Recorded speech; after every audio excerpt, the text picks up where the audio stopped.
Hey, yeah, oh, oh, oh, yeah.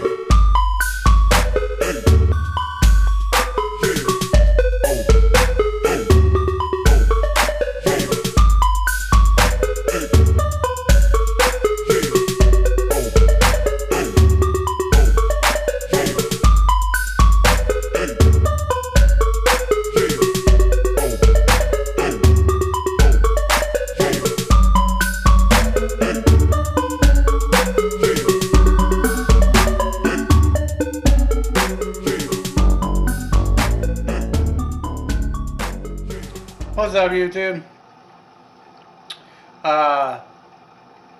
Before I get to your B-movie review, talk about the big thing that's with news, what's going on. Only big thing was they had the Grammys the other night, which is a big joke. Nobody really watches them anymore because they're so full of crap, you know. They're literally giving awards to people like Drake who's not even a real musician. So, you know, it's become a ridiculous. You got bands, rock bands and stuff, who should be on there, and they're giving them to rap artists, which isn't really, rap really isn't considered really a type of music. It's more like poetry put to music is what it is. It's not real, it's not singing or anything like that. So I don't consider that a talent at all. And neither should anybody else. But anyways, besides that, you know, they just had the State of the Union address here recently, you know, and it's getting down to the nitty-gritty because Nancy and Chuck both promised Trump he'd get his money to add to border security or build a wall, and they're not going to do it. So he's probably going to end up declaring a state of emergency or another government shutdown because they're idiots. They only care about themselves, and if anyone should have proven this, if you watch the State of the Union address, you know, here you got these women in Congress. The only time they stood up and clapped during his speech was when he was talking about how there's more women in Congress. That's the only time they stood up and clapped, because that's all they care about is, you know, themselves. So they only stood up and clapped for themselves. It's real. The Democrats are ridiculous. You know, when it came to him talking about, you know, more border security, taking out, you know, gangs like MS-13 and you know, stopping the coyotes from raping and killing and butchering these women that they're trying to help across the border or whatever. And you know, him talking about, when he was talking about them not killing babies, you know, after 40 weeks, which is basically a newborn.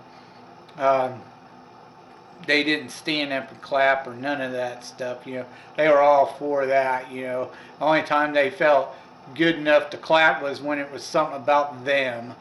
You know, them, because there's more women in Congress. I mean, how self-centered do you have to be? You know, they only care about themselves. I can't stand modern feminism. It's a big joke. But anyway, they got it thrown back in their face when they found out that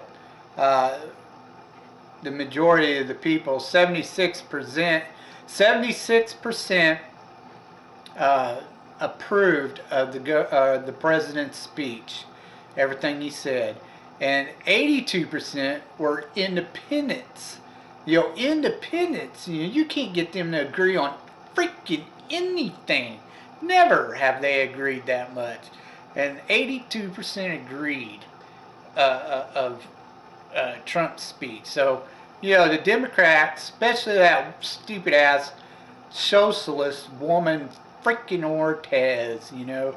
Ortez is such a joke. She's dumber. She's even dumber than Nancy and Chuck. She's dumber than a box of rocks. She literally proved it.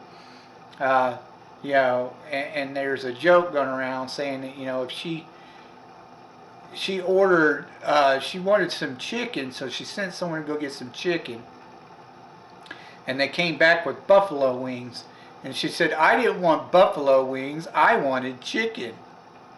You know, how dumb do you have to be? I mean, seriously, she's freaking retarded. But anyway, that's the big news. Enough of that. Let's get on with the B movie review. This movie made had about 800,000 budget. It grossed about 8 million. So it really didn't do too spectacular, but it definitely made a little profit. Not much, but it did make a small amount of profit. Which is surprising because this is the third in the Ninja trilogy that I told you I'd get to. It's called Ninja 3, The Denomination.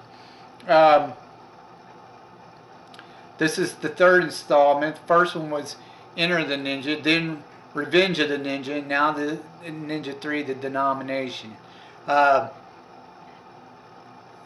In the first one, all three star Sho Kosagui or Gawi or whatever his name is. Shows in all three. The first one, he was the bad ninja. Then in the second one, he's the good ninja. And in this one, he's a good ninja again. And I know in the last one, I told you I thought he was another bad ninja in it, but no, he's actually a good ninja in this one. In this one, not a lot is told about the bad ninja. You don't really know a lot about him. But at the beginning of the movie, and back when I was a kid, this movie was done in the 80s. Back when I was a kid, and I saw this movie when I was real little, I thought it was cool and all that when I first saw it. It stuck with me throughout the years. It's the only one I could really remember out of the trilogy. Because it had this woman in it who gets possessed by this ninja. So, but the ninja was doing all kinds of cool tricks and stuff. From what I remembered, the one scene that I remember the most is the whole disappearing into the ground scene. So I remember very little about the movie. I had to rewatch it. Now, at the beginning, it shows this guy, this Japanese guy, and he goes to this cave. I guess it's his secret stash or whatever, because he finds this rock and then pries it open or whatever, and inside is all this ninja gear.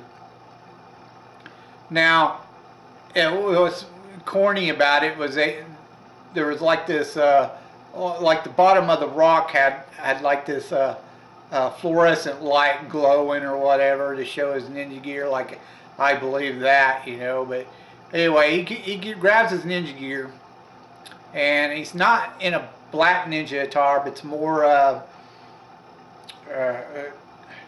almost a greenish gray attire. But he goes to this golf course. He tries to assassinate this, or he does assassinate, sorry. He goes to kill some rich guy playing golf. And then the cops show up, and they start chasing him. And I guess he's supposed to be a super ninja, because he's literally outrunning these cop cars. And he doesn't take off into like the trees or there's a rocky hillside or whatever, area that he could take off into. But he stays on a dirt road. He just outruns these cars. But eventually he gives up, and he jumps on top of one of the cars. And he punches through the roof, with his bare hands, through a cop car. And these cop cars look like they're from like the early 60s, early 70s or something, they're really old. But anyway, he punches through like he's a super ninja or something. He punches through with his bare fist. He kills the cops, a bunch of them. He climbs up this tree, hides in this palm tree, and the chopper that the cops send out there, just happens to hover over this one particular tree he's in, and of course, and he jumps up there and kills all the cops inside the chopper, and then he jumps off into this water. The chopper goes down, and he's using one of them, reed pipes to breathe under the water. They're all looking for him in this water, and one cop sees him, and he comes out and blows something out, like a dart or something, into the cop and kills him, and then runs off. And the cops are chasing him again. They chase him into some some kind of like, I don't know, rocky hilly area or whatever. He's like in this valley or cove or something, and they all literally just start shooting at him. He falls over. One cop goes to check him.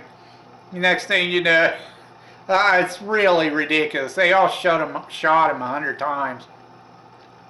This cop leans over, and the guy's not dead. He jumps up and he kills the cop, and then they start blasting him full of holes again. Well, he throws a smoke bomb and disappears, and they're all like, "What the hell? Where'd he go?" And then they take off looking for him, and come to find out, he dug himself a little hole in the ground or something, like lickety split, and he's been hiding underneath the dirt and shit where he was at. And he climbs out of the dirt, and now he's hurt. Now he shows that he's hurt, and he's limping along. He gets to this area where this chick, she's working on this telephone pole or whatever, and she sees him, comes down and to investigate.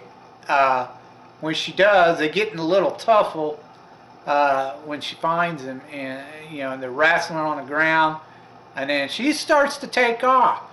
She's trying to run away, and then he yells something at her, and instead of keep going, she stops, turns around, and walks right back towards him, and he's holding a sword out in front. Like, come on, like, seriously, she's really going to walk back to him when he's pointing a sword at her?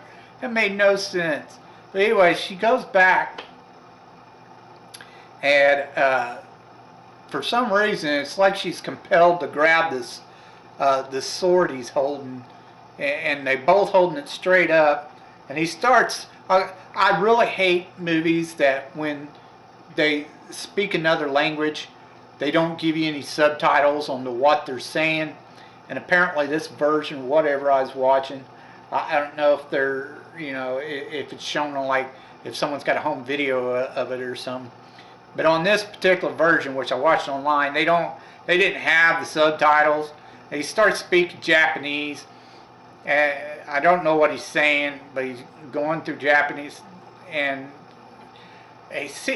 Japanese, the language for Japanese, not necessarily for women. I think it's beautiful when women speak it, but when men speak it, it just sounds like they're really stern and serious. They're like really serious when they're doing it. But anyway, he speaks a bunch of crap in Japanese, and then he just kills over and dies. Then the next thing you know, they're at the police station. She's talking to some cops about, she just happened to walk on him and find him dead. And they asked her if she found anything else on him, and she said no, which she lied. You know, there was the sword. So obviously she kept that for herself. Um, there's this one particular young cop, and he has the hots for her. He tries to hit on her, and she's like not having any of it. She leaves, and it goes to a scene with her and her roommate. Or no, I don't think she's her roommate. She's just like her best friend or something. Anyway, they're both in leotards, and they're going to go to the gym to work in aerobics. Come on, it was the 80s, you know. They didn't have a whole lot of fashion sense back then. They were trying out new stuff, but they did know how to look good. So even in leotards, they looked good back then. But anyway, they go to this gym, and of course the cop who was hitting on her is stalking her now. He shows up, and they go outside, and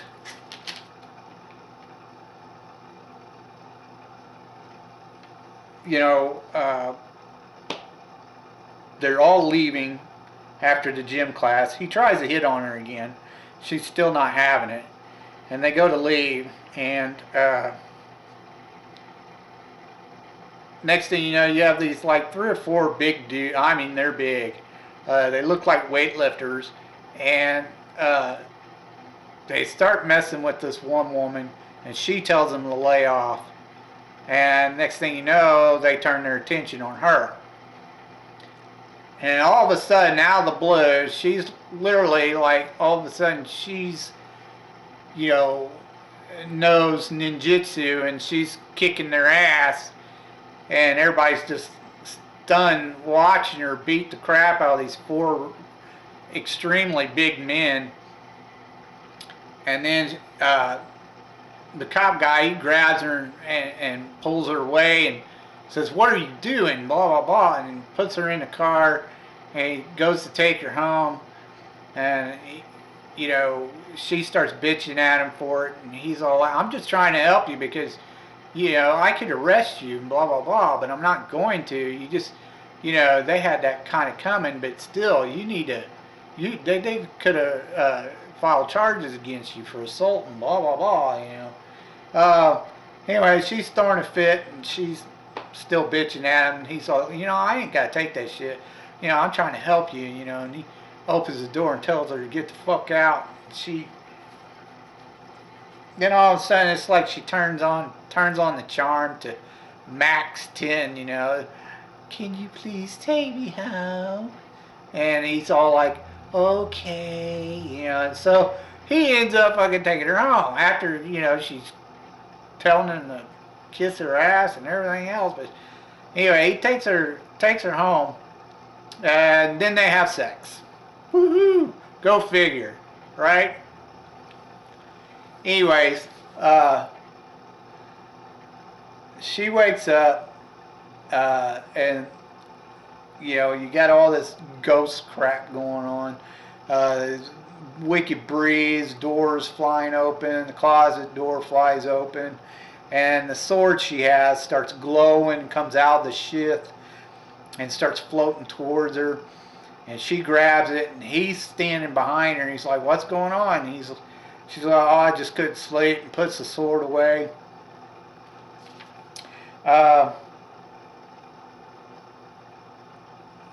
So about this time, Sho shows up from Japan, and there's some elders, like 3 Japanese elders. They tell him they need to go somewhere to talk. He's not going to like to hear what they have to say.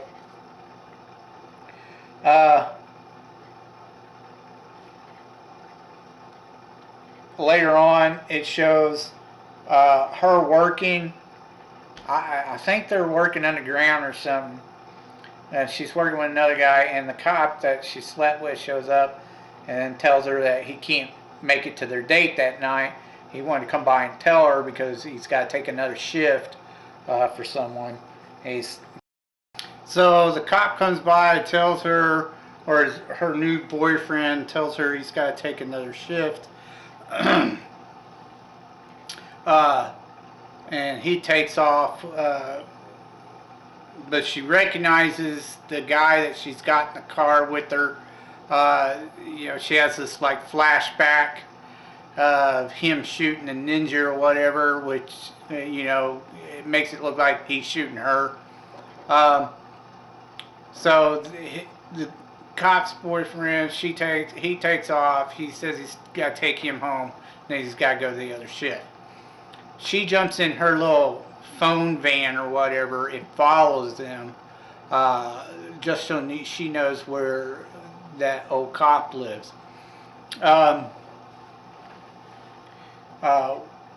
She tries to call her boyfriend sometime in the middle of the night and tells him, she's not feeling right, something's wrong with her, blah, blah, blah. And he tells her that he'll be there in the morning. She says, don't worry about it, I think I'm feeling better now, and she hangs up.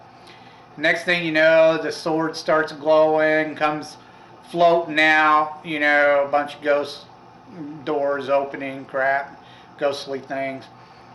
She grabs the sword. She goes to the cave at the beginning of the movie where the ninja got his ninja garb, and she goes in there and grabs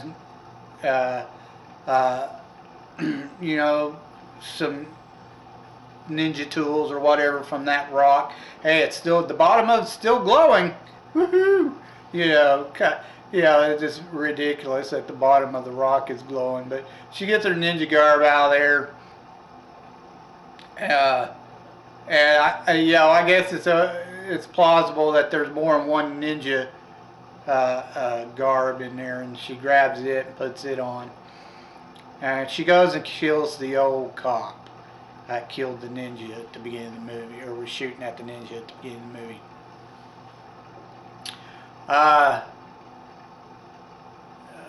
Once the crime scene is known, her boyfriend shows up at the crime scene, and he sees Show. Show shows up, and he's like behind the yellow tape, and he's got this eye patch with the yellow design on it now.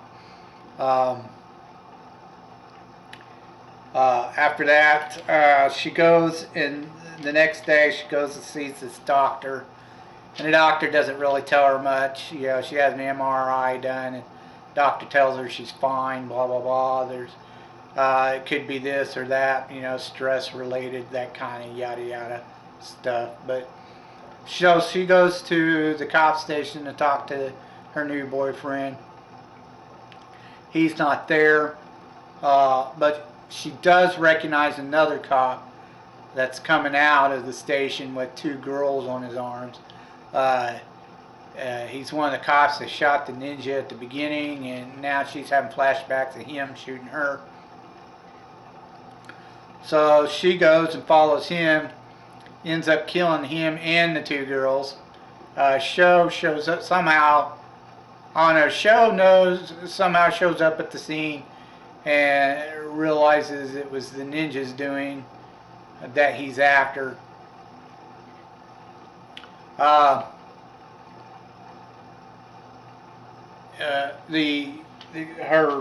boyfriend or whatever, he shows up and starts arguing with her at her apartment and tells her, she doesn't know, she thinks she's going crazy. She doesn't know, she keeps having blackouts. He says she's been gone for half the day. No one knows where she's been, blah, blah, blah.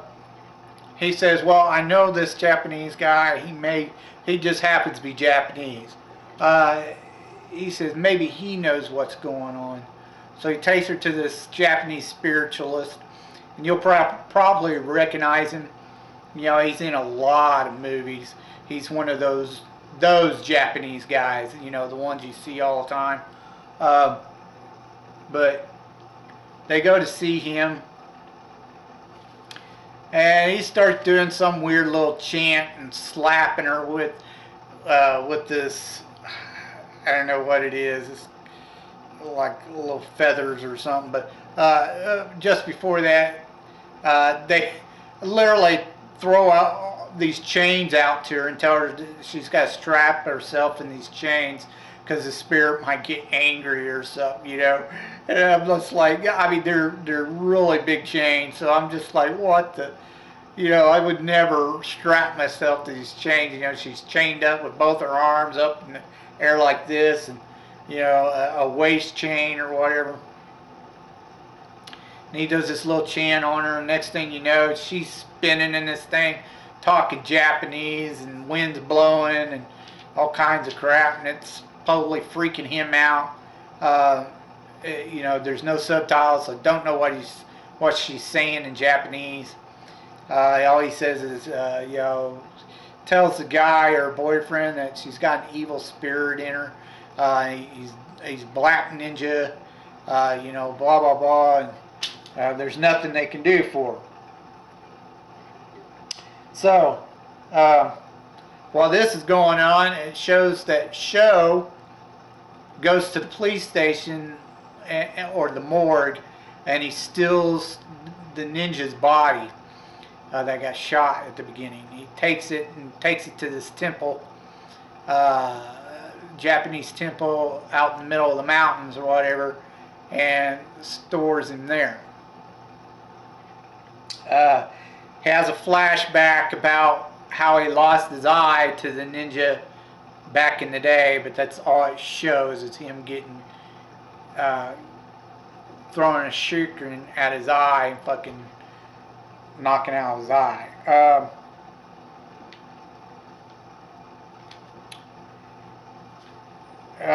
Then it goes back to the police station, and you know, she's sitting on top of the desk on this police station, and she's talking to her boyfriend, and they're trying to figure out what they're going to do because something's definitely wrong with her and she doesn't know what it is.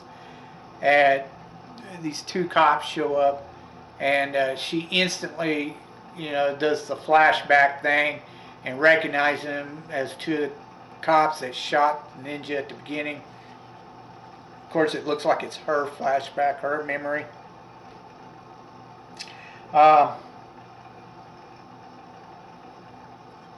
Next thing you know, they're having a funeral for one of the cops, and she's gone back and got her ninja garb, and she shows up at the funeral, and of course her boyfriend's supposed to be there and blah blah blah, because it's a cop funeral. Well, she hides up in these trees, and she just starts shooting arrows into all these cops and killing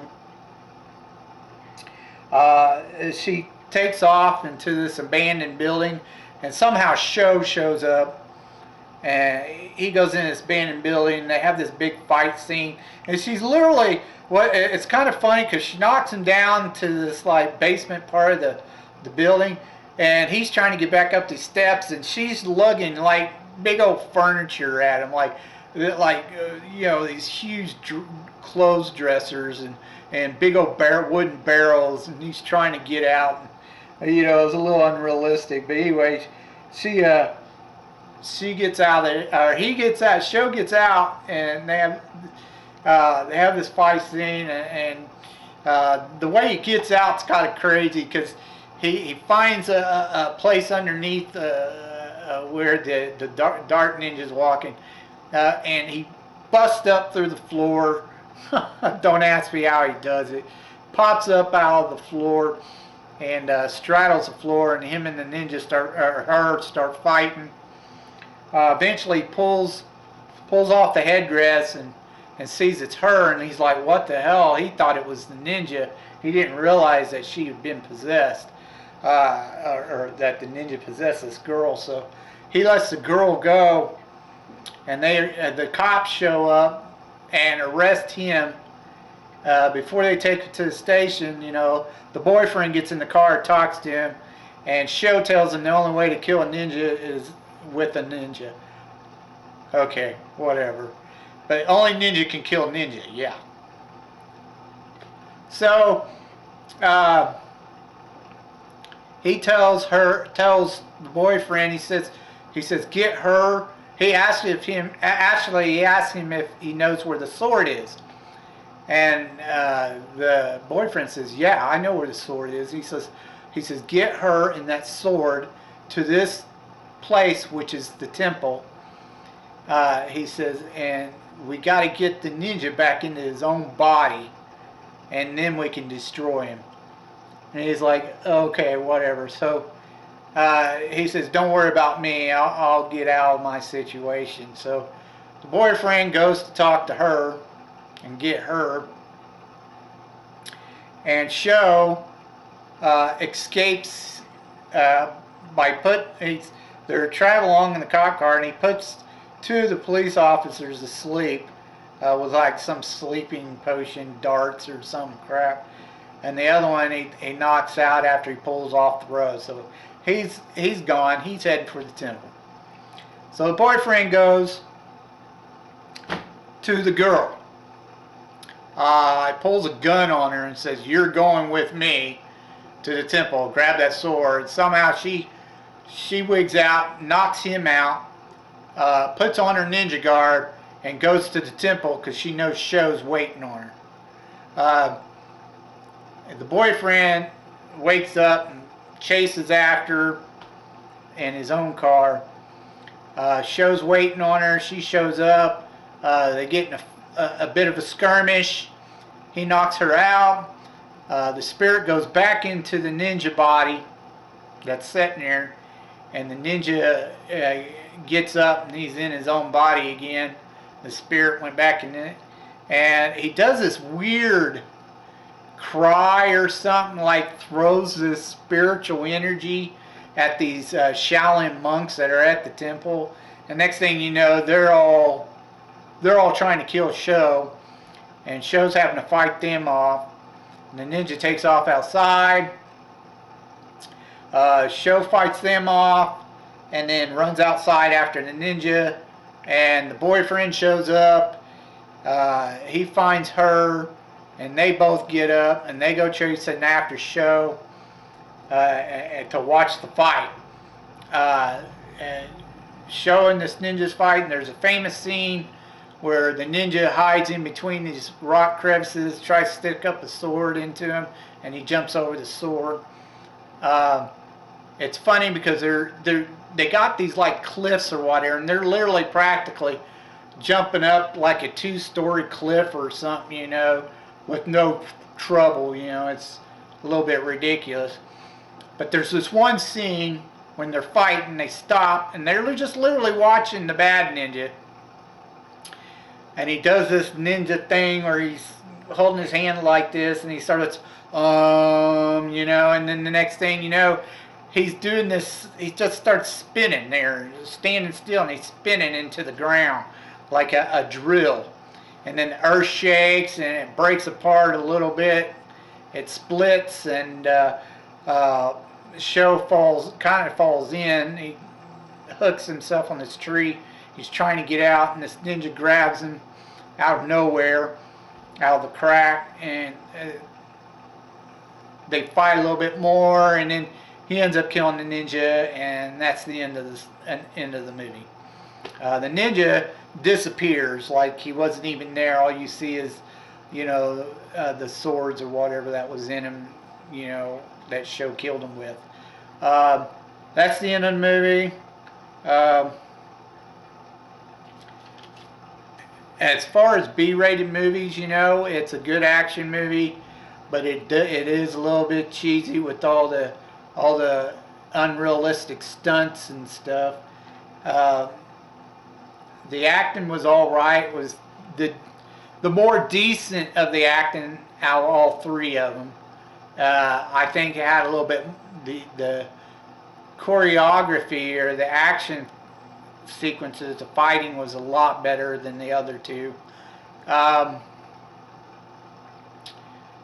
if you're looking for a decent action flick to watch, this would be one of them. This is actually fairly decent, and the acting's okay. It ain't great, but it's not terrible. I definitely recommend it. I recognized it as one of the better ones I liked from the early 80s. It was a little bit more memorable. Sorry. But yeah, definitely give it a watch if you have the time. You like martial arts action flicks, this is definitely one of them to check out.